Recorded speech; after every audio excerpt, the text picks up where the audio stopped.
हम्म। राधे राधे प्यारे विद्यार्थियों। आज हम शिक्षण विधियों की क्लास में शिक्षण के उद्देश्यों के बारे में पढ़ेंगे। और चलो हम आगे की बात करते हैं। कल हमने शिक्षण के चर, शिक्षण के स्तर, शिक्षण के सोपान के बारे में बात की थी।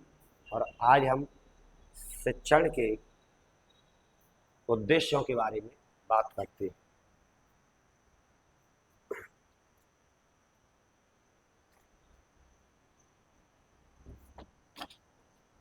तो देखिए, शिक्षण के उद्देश्य।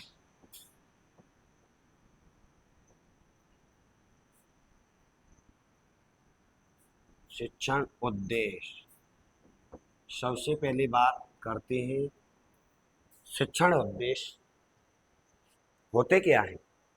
शिक्षण उद्देश्य कहते किसे? What is definition of teaching AIIMS? शिक्षण उद्देश्य वे उद्देश्य होते हैं, ये वे उद्देश्य होते हैं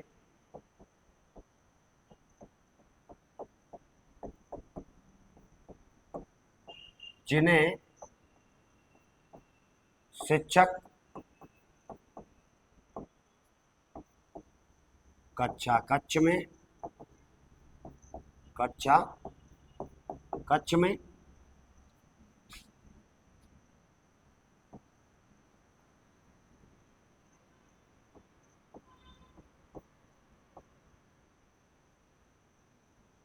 उपयोगी हुआ निर्धारित करता है। शिक्षण उद्देश्य कहलाते हैं। शिक्षण के उद्देश्यों के बारे में अगर बात करते हैं तो शिक्षण के उद्देश्यों के बारे में विद्वानों ने परिभाषाएं व्यक्त की है। शिक्षण शास्त्रियों ने परिभाषा व्यक्त की है। तो शिक्षण शास्त्री बात करते हैं, शिक्षण शास्त्री प्रोफेसर बी.डी. भाटिया के शब्दों में, प्रोफेसर बी.डी. भाटिया के शब्दों में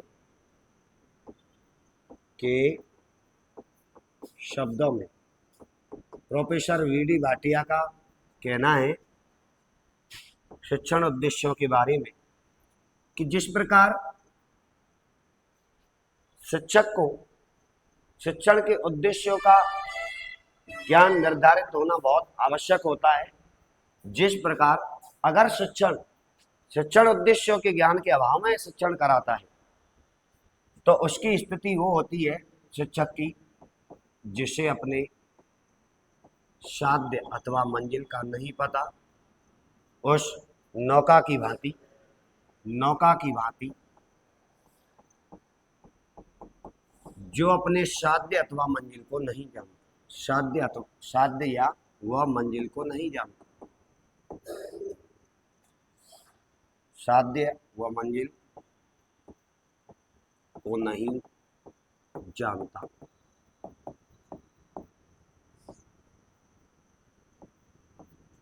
शिक्षक उस नौका की भांति है जो अपने साध्य अथवा मंजिल को नहीं जानता, और शिक्षार्थी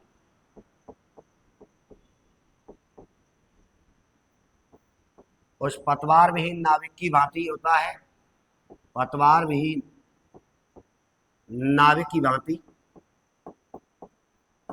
जो लहरों के थपेड़े खाकर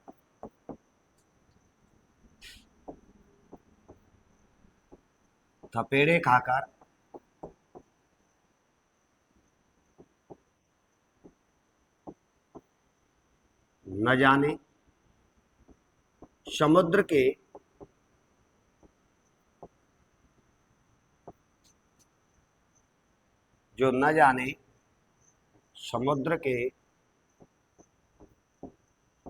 किस तट से लग जाए, किस तट से लग जाए।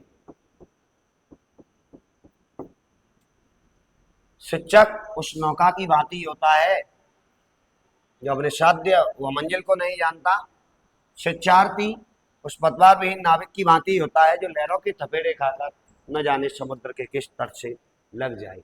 ये प्रोफेसर बी.डी. भाटिया के शब्दों में शिक्षण के उद्देश्यों के बारे में व्यक्त किया गया है कि शिक्षण उद्देश्यों के ज्ञान के अभाव में शिक्षक उस नौका की भांति होता है जो अपने साध्य अथवा मंजिल को नहीं जानता। शिक्षार्थी उस पतवार विहीन नाविक की भांति होता है जो लहरों के थपेड़े खाकर न जाने समुद्र के किस तट से लग जाए। अगली जो परिभाषा है प्रोफेसर श्रीमती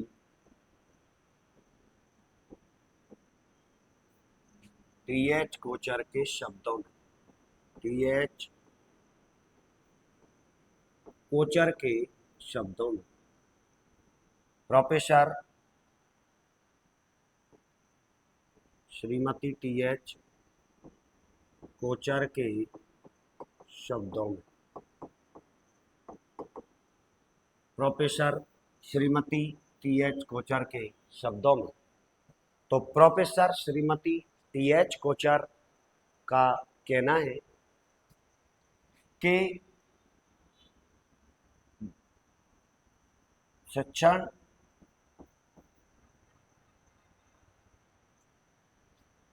एक शिक्षक के लिए, एक शिक्षक के लिए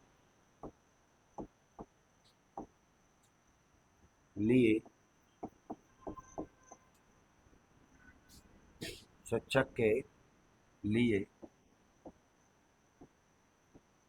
शिक्षण उद्देश्यों का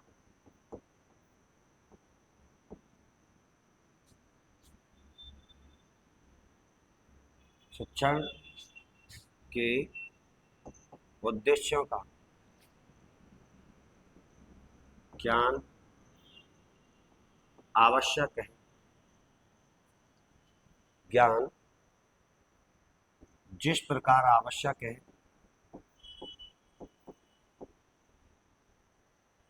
जिस प्रकार आवश्यक है,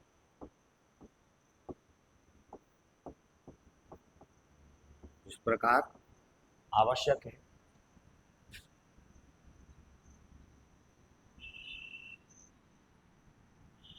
जिस प्रकार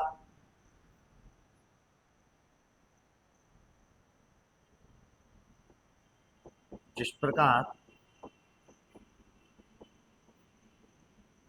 युद्ध लड़ने से पूर्व,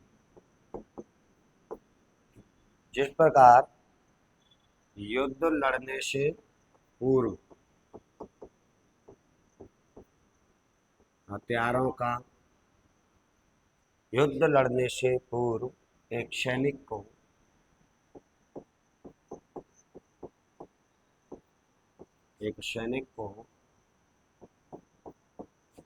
हथियारों का ज्ञान होना आवश्यक है। हथियारों का ज्ञान होना आवश्यक है।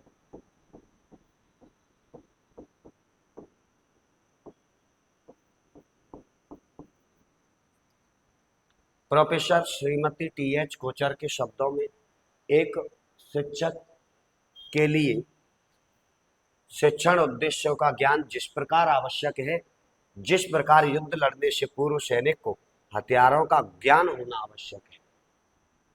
हथियारों का ज्ञान होना आवश्यक है। एक सैनिक को युद्ध लड़ने से पूर्व हथियारों का ज्ञान होना आवश्यक है, उसी प्रकार एक शिक्षक को शिक्षण के उद्देश्यों का ज्ञान होना आवश्यक है।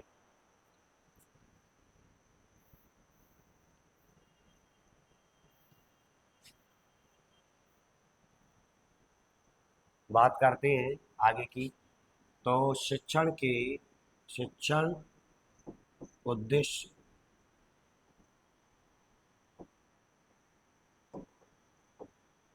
शिक्षण उद्देश्यों के भेदों की बात करते हैं तो दो भेद होते हैं। नंबर एक, सामान्य शिक्षण उद्देश्य, सामान्य शिक्षण उद्देश्य,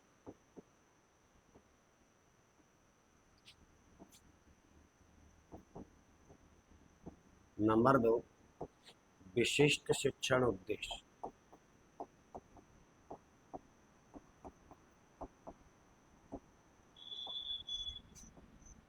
नंबर 1 सामान्य शिक्षण उद्देश्य और नंबर 2 विशिष्ट शिक्षण उद्देश्य।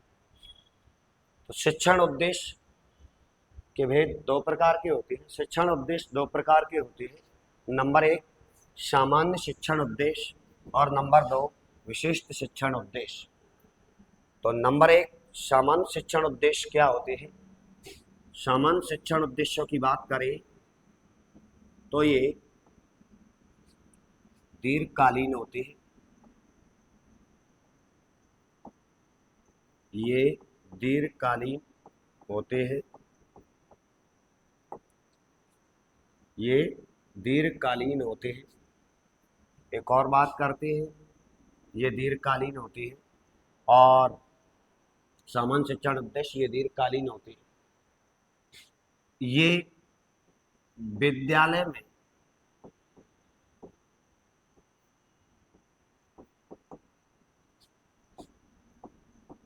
प्राप्त हो भी सकते हैं, प्राप्त हो भी सकते हैं, हो भी सकते हैं और नहीं, यानी प्राप्य व अप्राप्य दोनों, प्राप्य व अप्राप्य दोनों होते हैं।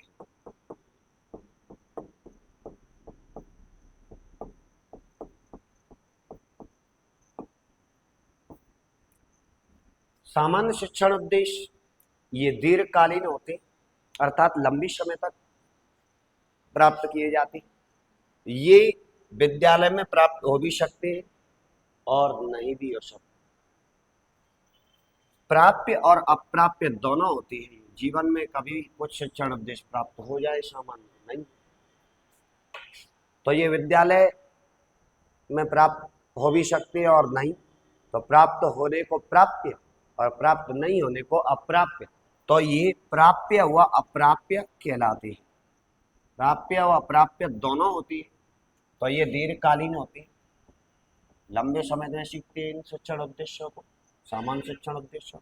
ये विद्यालय में प्राप्त हो भी सकते हैं, प्राप्त हो भी सकते हैं और नहीं, प्राप्त हो भी सकते हैं और नहीं। प्राप्य व अप्राप्य, प्राप्य व अप्राप्य। इसके बाद हम बात करते हैं दूसरे शिक्षण, जो सामान्य शिक्षण उद्देश्य जैसे क्या होती है। तो बात करते हैं जैसे उदाहरण के लिए सर्वे भवन्तु सुखिनः, सर्वे सन्तु निरामया, सर्वे सन्तु निरामया, सर्वे भद्राणि पश्यन्तु, सर्वे भवन्तु सुखिनः, सर्वे सन्तु निरामया।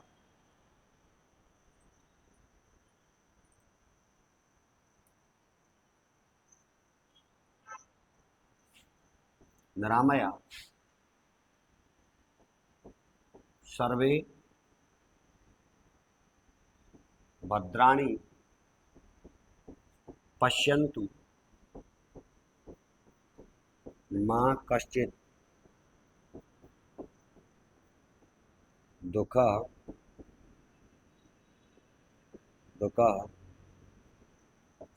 भाग भवेत्। सर्वे भद्राणि पश्यन्तु, सर्वे सन्तु निरामया, सर्वे भवन्तु सुखिनः, सर्वे सन्तु निरामया, सर्वे भद्राणि पश्यन्तु मा कश्चित् दुःखं भवेत्। सर्वे भवन्तु सुखिनः, सर्वे सन्तु निरामया, सर्वे भद्राणि पश्यन्तु माँ कश्चित् दुख भाग भवेत्। सभी सुखी रहे, सभी निरोग रहे, कोई भी दुख का भागी नहीं हो, ये सामान्य शिक्षण उद्देश्य। तो सामान्य शिक्षण उद्देश्यों की और हम बात करते हैं आगे। तो जैसे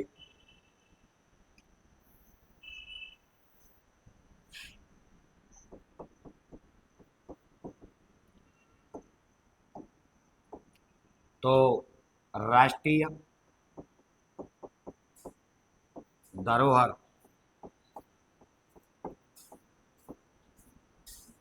धरोहर, दुर्ग, स्मारक, दुर्ग, स्मारक, पर्यावरण संरक्षण, धरोहर, दुर्ग, स्मारक, पर्यावरण संरक्षण, जैविकीय, जैविकीय घटकों के प्रति, घटकों के प्रति संरक्षण, संरक्षण व सम्मान, संरक्षण व सुरक्षा, संवैधानिक, संवैधानिक नियमों का पालन करना, ये सामान्य शिक्षण उद्देश्यों के अंतर्गत आते हैं। सामान्य शिक्षण उद्देश्य वे उद्देश्य होते हैं जो दीर्घकालीन होते हैं, विद्यालय में प्राप्त किए भी जा सकते हैं और प्राप्त नहीं भी किए जा सकते। प्राप्त किए जा सकते उन्हें प्राप्य कहते हैं, प्राप्त नहीं किए जा सकते उन्हें अप्राप्य कहते हैं। जैसे उदाहरण के लिए राष्ट्रीय धरोहर, दुर्ग, स्मारक, पर्यावरण संरक्षण, जैविकीय घटकों के प्रति, जैविकीय घटकों के प्रति संरक्षण व सुरक्षा, संवैधानिक नियमों का पालन करना, ये सामान्य शिक्षण उद्देश्य के उदाहरण हैं। अगले जो दूसरा शिक्षण उद्देश्य है, तो शिक्षण के दो उद्देश्य होती, तो एक नंबर 1 सामान्य शिक्षण उद्देश्य और नंबर 2 है विशिष्ट शिक्षण उद्देश्य। नंबर 2 विशिष्ट शिक्षण उद्देश्य। तो बात करते हैं नंबर 2 विशिष्ट शिक्षण उद्देश्य की। विशिष्ट शिक्षण उद्देश्य, विशिष्ट शिक्षण उद्देश्य। तो देखो विशिष्ट जो शिक्षण उद्देश्य होती है ये अल्पकालीन होती है। विशिष्ट शिक्षण उद्देश्य अल्पकालीन, ये अल्पकालीन होते हैं।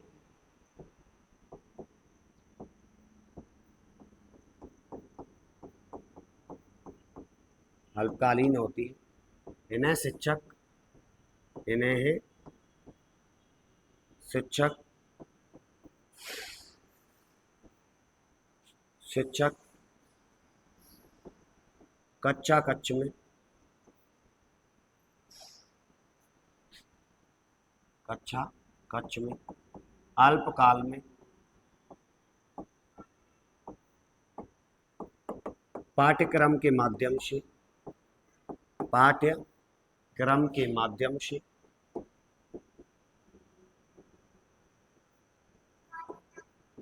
विकसित करता है।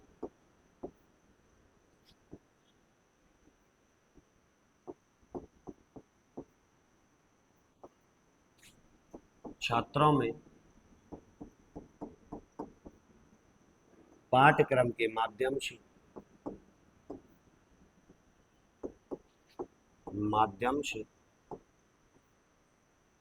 अपेक्षित व्यवहारगत परिवर्तन लाता है। अपेक्षित व्यवहारगत परिवर्तन लाता है, व्यवहारगत परिवर्तन लाता है, जिन्हें ज्ञान भाव क्रिया कहते हैं। ज्ञान भाव क्रिया कहते हैं। तो सामान्य शिक्षण के विशिष्ट उद्देश्य ज्ञान भाव क्रिया ही होते हैं। ज्ञानात्मक, भावात्मक और क्रियात्मक। आगे जो बात करते हैं शिक्षण के उद्देश्यों के बारे में, शिक्षण के विशिष्ट उद्देश्यों के बारे में, तो शिक्षण के विशिष्ट उद्देश्यों की जो बात की जाती है तो महत्वपूर्ण भूमिका की बात की जाती है। तो शिक्षण के विशिष्ट उद्देश्य, शिक्षण के विशिष्ट उद्देश्य,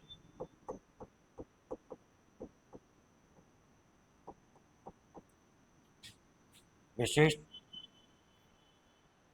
शिक्षण के विशिष्ट उद्देश्यों का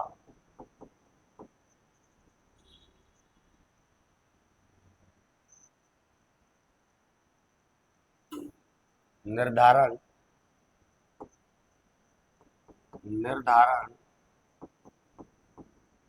सर्वप्रथम, शिक्षण के विशिष्ट उद्देश्यों का निर्धारण सर्वप्रथम प्रोफेसर बीएस ब्लूम ने किया। प्रोफेसर बीएस ब्लूम ने किया, परंतु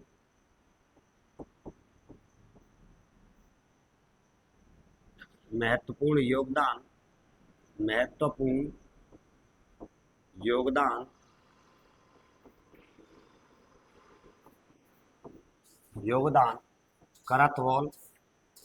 करतवॉल या क्रॉथवॉल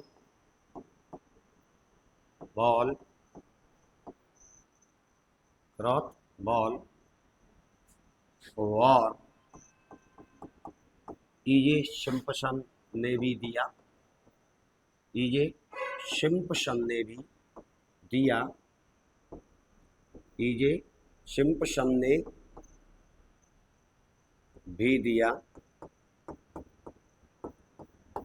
तो शिक्षण के विशिष्ट उद्देश्यों के बारे में बात करते हैं तो प्यारे विद्यार्थियों, तो शिक्षण के विशिष्ट उद्देश्यों का निर्धारण सर्वप्रथम प्रोफेसर बीएस ब्लूम ने दिया।